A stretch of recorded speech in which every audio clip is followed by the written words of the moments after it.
تمہاری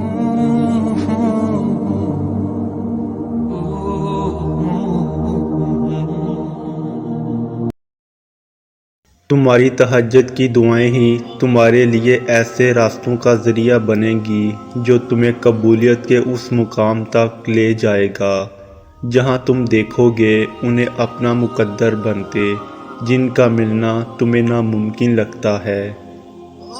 تہجد تک پہنچنا تمہارا بے وجہ تو نہیں، آخر کچھ تو ہے جو ممکن ہونے والا ہے۔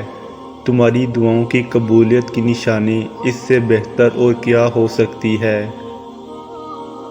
تم اللہ سے اپنی دعاؤں کی بہتری مانگا کرو، کیونکہ جب تم اللہ سے اپنی دعاؤں کی خیر طلب کرنے لگتے ہو تو اللہ تمہاری من پسند چیز سے نہ تو کبھی تمہاری آزمائش کرتا ہے اور نہ ہی کبھی تمہیں اس شے کی طلب لگاتا ہے جو تمہاری نہیں ہوتی۔ دعاؤں پر یقین ہی ہماری تقدیریں بدلتی ہیں، اور وہ ہو جاتا ہے جس کا ہمیں کبھی تصور بھی نہیں ہوتا۔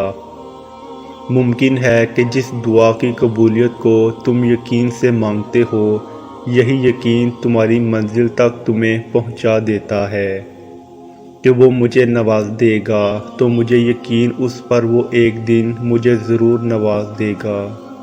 وہ میری ہر ناممکن دعاؤں کو قبول کر لے گا، اور جب اللہ نے تمہارے حق میں معجزے کرنے ہوتے ہیں وہ تمہیں اپنی لاڈلی نماز تہجد سے متعارف کرواتا ہے۔